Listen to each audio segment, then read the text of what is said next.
প্রশ্ন করছে, বেড়ায় গেছে আর 400 গরিব দুধওয়ালা ভিক্ষুক, সে প্রশ্নকারী কাস্টমার কথা বলছে, লজ্জা লাগে না? কানপট্টি ফাড়াই গরম করে ফেলে। দুধ নিবি 1 পোয়া, মাছ কি 2 হাত সময় লম্বা, 1 পোয়া দুধ নিতে আসছিস, লজ্জা করে না? তুই কি 3 কেজি ওজনের মাছ পাইবি? তো দুধের পরিমাণ যেরকম মাছের পরিমাণ আকার তো এরকম, লজ্জা লাগে? এ অন্যায় করলো, হেরেই দাপট, যেটারে আপনারা চাপাবাজি বলতে পারেন, গলাবাজি বলতে পারেন, চোরের মায়ের বড় গলা, এইভাবে আপনি বলতে পারেন, তাই করুন।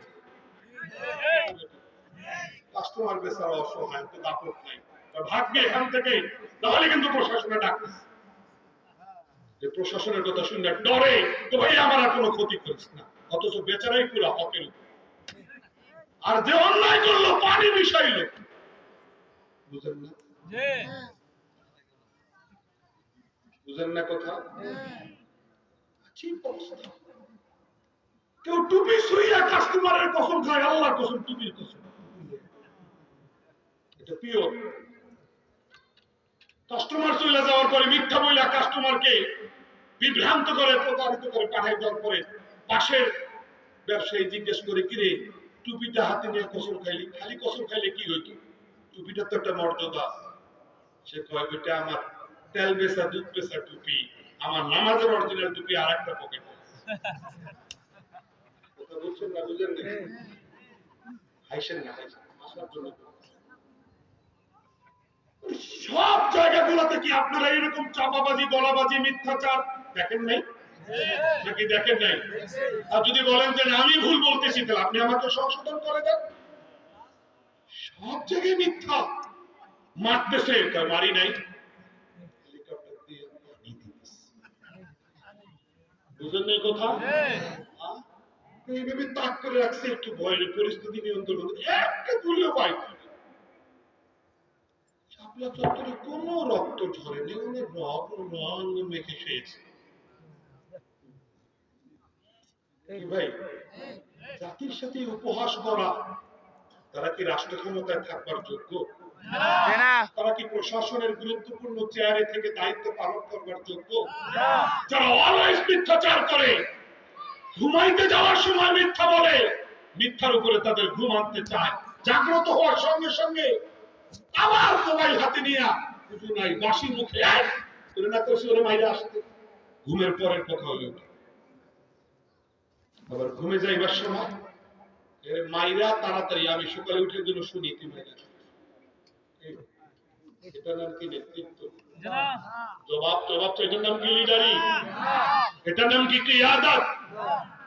কি ভাই, মিথ্যা মিথ্যা মিথ্যা। আল্লাহ এরকম মিথ্যাচারের, মিথ্যার জীবন থেকে আমাদেরকে মুক্তি দেন।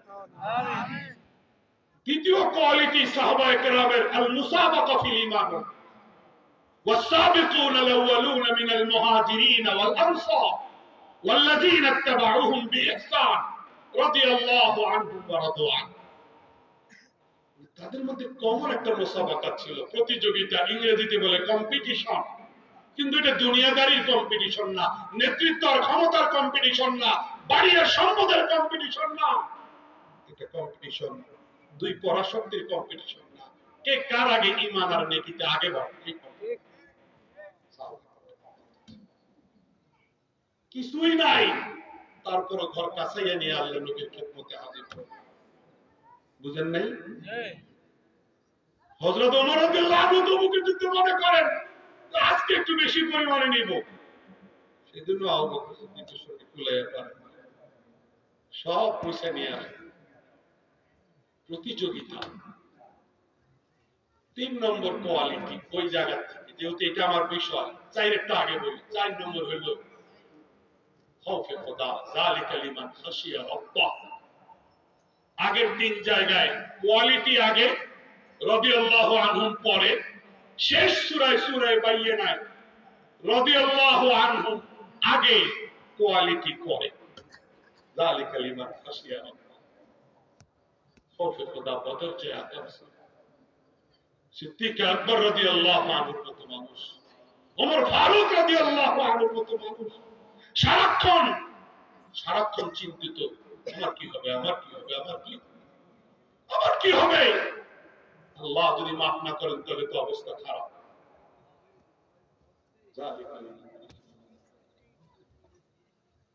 হযরত ওমর রাদিয়াল্লাহু তাআলা আনহু এক যুবককে একবারে শাহাদাতের আগে একে বলছিলেন কাপড়টা একটু উঠাও।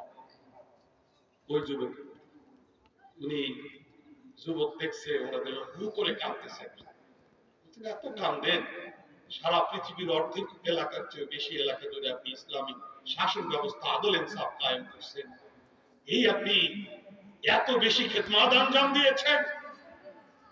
সিদ্দিক আকবর রাদিয়াল্লাহু তাআলা দুনিয়া ছেড়ে যাওয়ার সময় আপনার উপর সন্তুষ্ট হয়ে গেছে, রাসূল আকরাম সাল্লাল্লাহু আলাইহি ওয়াসাল্লাম দুনিয়া ছেড়ে যাওয়ার সময় আপনার উপর সন্তুষ্ট হয়ে গেছে, আপনি তো ইন্তেকাল করতে দেরি, শেষ নিঃশ্বাসটা ত্যাগ করতে দেরি, জান্নাত তো দেরি, আমাদের তো জান্নাত কনফার্ম। না,